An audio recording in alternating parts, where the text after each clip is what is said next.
Salam sejahtera Malaysia.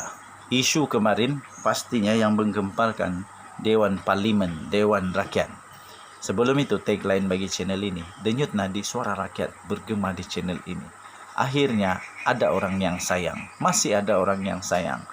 Pastinya lagu dulu masih ada orang yang sayang, masih lagi berkumandang di telinga.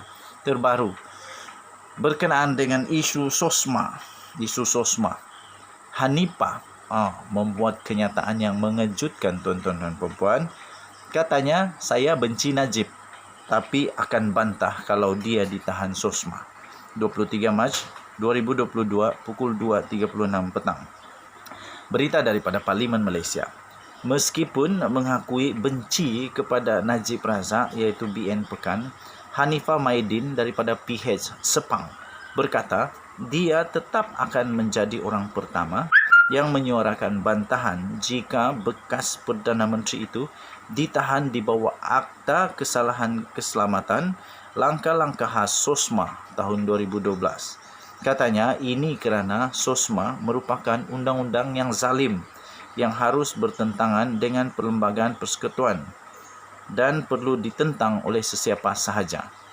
Dan tuan-tuan dan puan-puan, untuk pengetahuan semua, buat pertama kalinya Blok Pembangkang telah menang dalam undian belah bagi kemarin yang telah menunjukkan pembangkang menang, iaitu SOSMA akhirnya ditamatkan pada Julai, kalau saya tidak silap, 31 Julai 2022.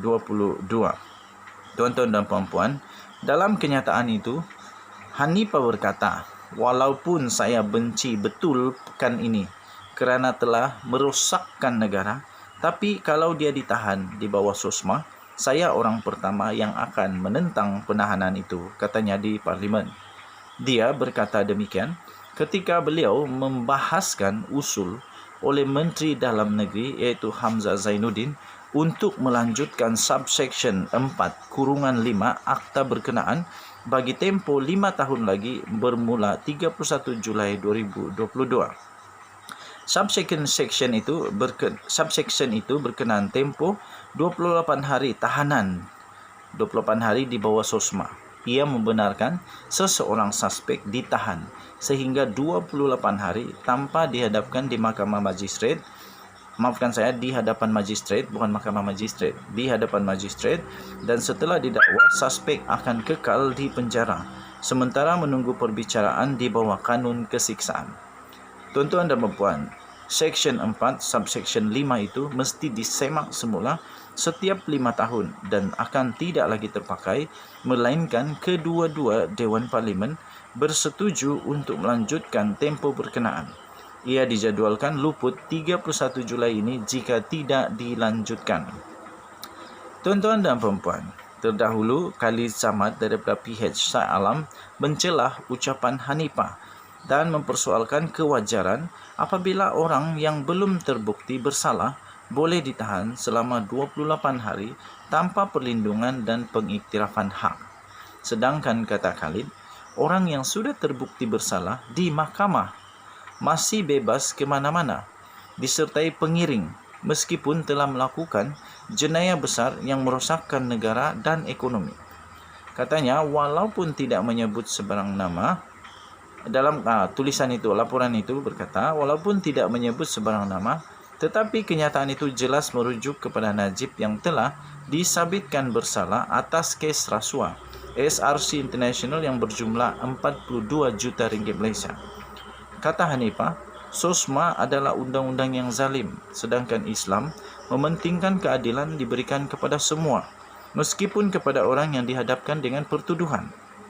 Dia turut membidas Hamzah Zainuddin yang menyatakan pelaksanaan SOSMA itu selari dengan maqasid syariah, bahawa menteri itu tidak faham konsep maqasid syariah serta tidak faham dengan SOSMA.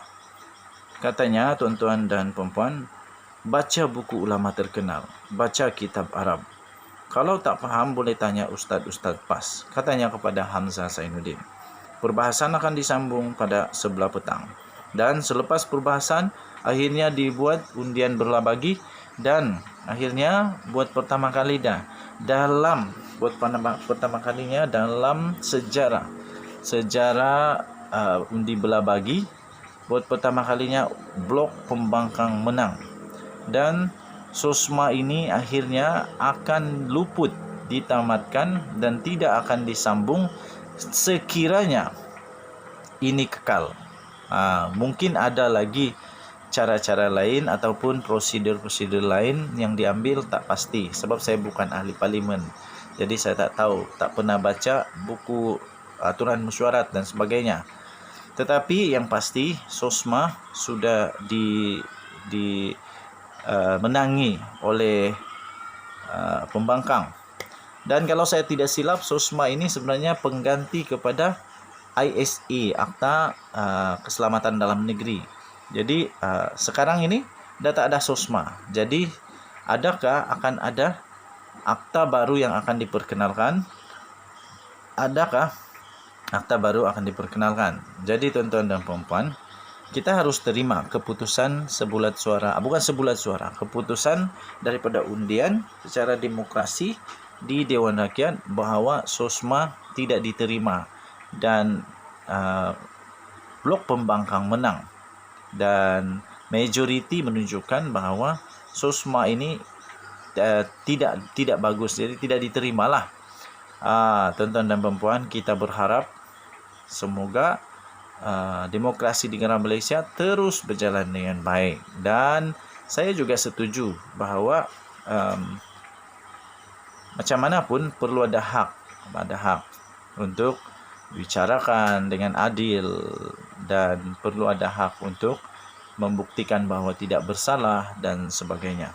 Tuan-tuan dan puan-puan, yang paling pedas yang saya ingat adalah celahan daripada Khalid Samad yang dia kata, kenapa orang yang belum pasti bersalah atau tidak ditahan 28 hari tanpa hak, tetapi orang yang sudah dijatuhkan hukuman penjara kerana merosakkan negara masih bebas berjalan-jalan, berkempen, dan dengan pengiring lagi. Walaupun tidak dinamakan sesiapa, tetapi dipercayai dakwaan daripada Khalid Samad itu merujuk kepada Datuk Seri Najib Tun Razak.